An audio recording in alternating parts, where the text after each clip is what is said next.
Yeah, a major party here tonight, folks.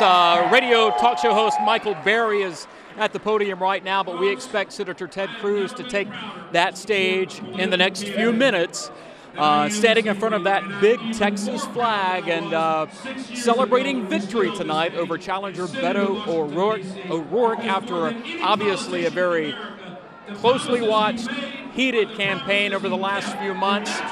This crowd a little earlier was quite nervous looking at some of the early returns, but as the night progressed, as CBS News projected Ted Cruz the winner, as other media outlets did the same, you heard loud cheering as the different outlets announced this result, and I think we're getting close to the moment where Ted Cruz enters the room.